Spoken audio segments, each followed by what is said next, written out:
Iran America जंग पर pause button दब गया है। शांति कायम करने की कवायदे जारी है, लेकिन वहीं दूसरी तरफ हॉर्मूज को लेकर तनातनी अब भी चालू है। ट्रंप के आदेश पर घेराव हॉर्मूज का स्टार्ट कर दिया है अमेरिका ने। क्या हालात है, चलिए इस वीडियो में हम आपको पूरी जानकारी देते हैं। नमस्कार, मैं मेघा सिंह स्वागत करती हूं आपका न्यूज़ 18 के डिजिटल प्लेटफॉर्म पर।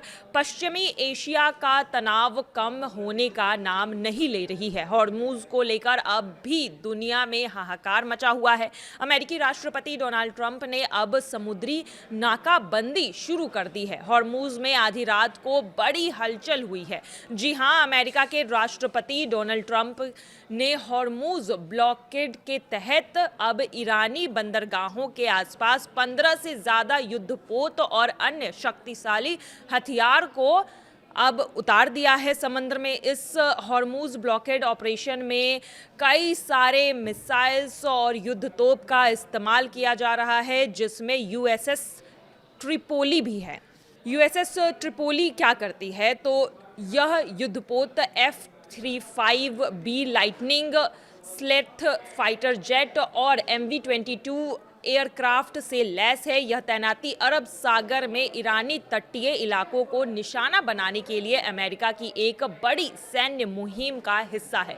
इसका मतलब यह है कि अब हॉर्मूज में अमेरिका हाहाकार मचाएगा। एक्स पर एक पोस्ट में यूएस सेंट्रल कमांड ने आज ये पुष्टि की है कि यह नाकाबंदी रात 2 बजे से शुरू हुई है और इसे ईरानी बंदरगाहों और तटीय इलाके, जिसमें अरब खाड़ी और ओमान की खाड़ी के इलाके भी शामिल हैं, और यहां पर आने जाने वाले सभी जहाजों पर बिना किसी भेदभाव के लागू किया जाएगा। अब यूएसएस ट्रिपोली की खासियत पर भी नजर डाल लेते हैं। तो सेंट्रल कमांड की माने तो यूएसएस ट्रिपोली LHA-7 अरब सागर में चलते हुए रात में उड़ान भरने का अभ्यास कर रही है। यूएसएस ट्रिपोली को बिना किसी पारंपरिक वेल डेक के डिज़ाइन किया गया है, जिसमें इसमें अधिक F-32B लाइटनिंग 2 स्लेथ फाइटर MV-22 और इसके साथ ही हेलीकॉप्टर और रखरखाव के लिए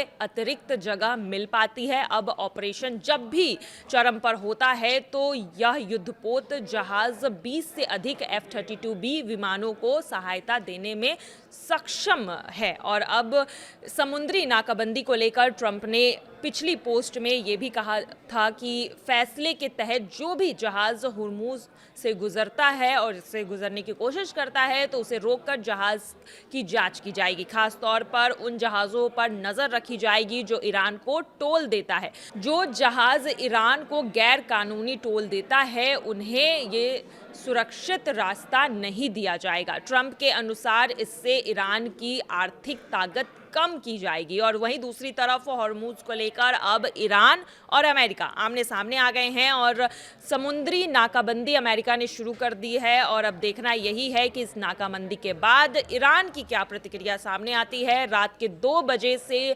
हॉर्मूज पर कई सारे फाइटर जेट्स युद्धपोत मंडरा रहे हैं और अब देखना यही है कि ईरान इसकी जवाबी कार्रवाई में क्या करता है।